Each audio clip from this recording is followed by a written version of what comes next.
munting kaibigan! Maayos po ba ang lahat sa inyo? Maayos naman ang lahat dito. Salamat sa Diyos. Ako si Teacher Giselle. Welcome sa isa pang online na klase mula sa CBC sa inyong tahanan. Sama-sama tayo sa paglalakbay tungo sa kaharian ng Diyos. Sino sa inyo ang gustong magkaroon ng isang bagay dahil nakita mo sa ibang bata na meron ito?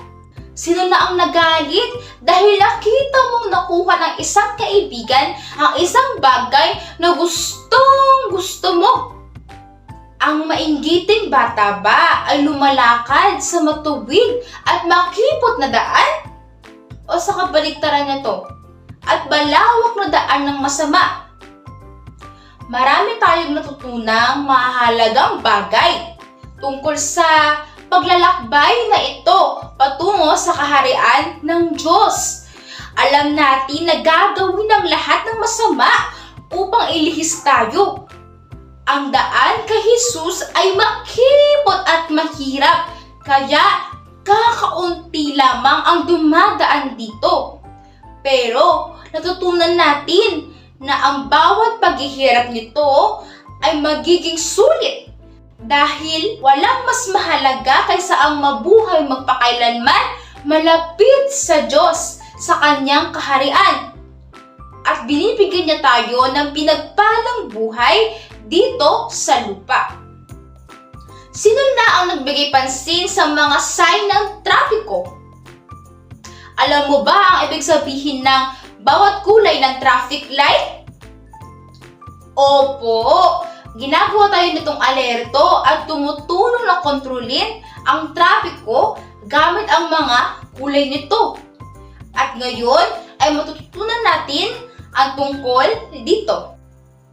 Alam mo diba na kapag naging kulay pula na ang traffic light ay kailangang huminto ng driver, di po ba?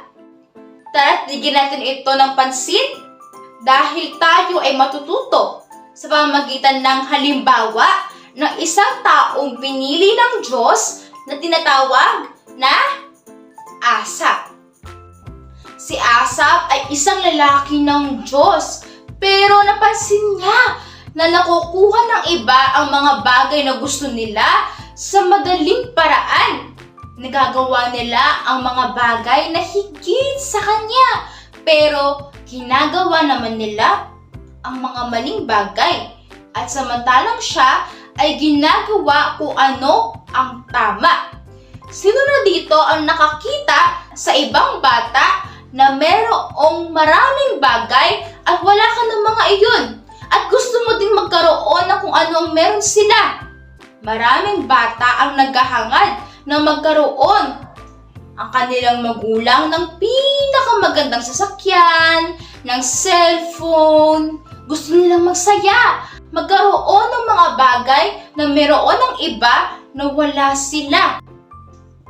Sa pagkakataong ito, ang pulang ilaw ay iilaw at kailangan ng huminto dahil ito ay tinatawag na inggit. At ito ang dahilan kung bakit halos maligaw na si Asap sa tamang landas. Pero napag-isip-isip din niya na ang mga taong iyon ay mapagmataas, marumi ang kanilang puso, masama ang kanilang iniisip, ang lumalabas sa kanilang bibig ay masamang bagay, at sila ay nagsasalita ng masama tungkol sa Diyos. Sa tamang landas ba ang mga taong iyon? Hindi, di ba? Sila ay nasa landas ng kasamaan. Ang kulay dilaw na ilaw naman sa traffic light ay nagsasabing na kailangang maghanda. Napag-isip-isip nga ni Asap na maaaring makuha ng mga taong iyon ang lahat ng bagay na gusto nila, pero ang mga bagay na iyon ay masisira, maluluma, o mabunit din pagdating ng panahon.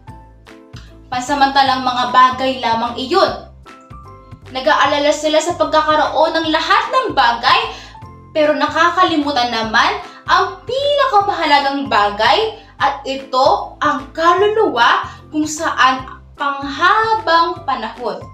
Buksan ang iyong Biblia sa libro ng Salmo, chapter 73, verse 28. Sabi, nang maisip niya ito, ay nasabi niya, ngunit ako, minabuti kong maging malapit sa Diyos. Kayo, Panginoong Diyos, ang pinili kong kanlungan upang maihayag ko ang lahat ng inyong mga ginawa. Ang kulay berde na ilaw naman ay nasasabing magpatuloy. Nagpasya siyang tumingin sa kung ano ang panghabang panahon. Siguro, tinatanong mo kung ano ang tumingin sa panghabang panahon. Ito ang mamuhay malapit sa Panginoong Hesus sa kaharian ng Diyos. Kung gusto mong magkaroon ng buhay na kasama ang Diyos dito sa lupa hanggang sa walang hanggan, tara't manalangin tayo. Ibigay mo ang iyong buhay sa Diyos ngayon. Ipikit mo ang iyong mga mata, ilagay ang iyong kamay sa iyong puso at magsimula na tayong manalangin. Panginoong Diyos, maraming salamat po sa araw na ito dahil natuto po kami mula sa iyong salita. Panginoong Diyos, tulungan mo po kami na mapagtagumpay ng aming sarili na hindi mainggit sa ibang tao dahil ito po ay masama.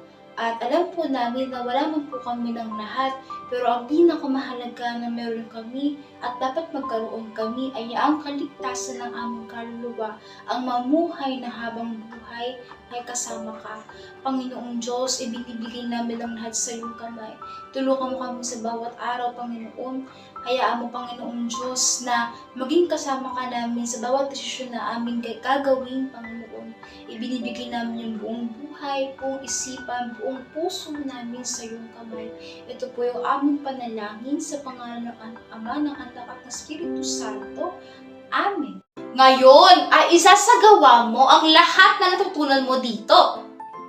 Kumuha ka ng isang papel at iguhit o isulat ang isang bagay na pansamantala lang. Isang bagay na gusto mo sa loob mo, pero alam mo na hindi ka dadalhin nito kahit saan. At sa kabilang banda naman ay magsusulat o guguhit ka ng isang bagay na magpapalapit sa iyo sa Diyos, sa kaharian ng Diyos.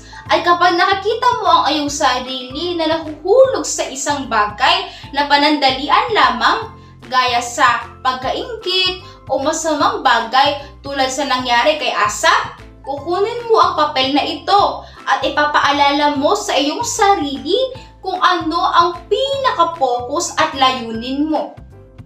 Ito lamang, aking mga kaibigan, naabot na natin ang dulo ng isa pang klase.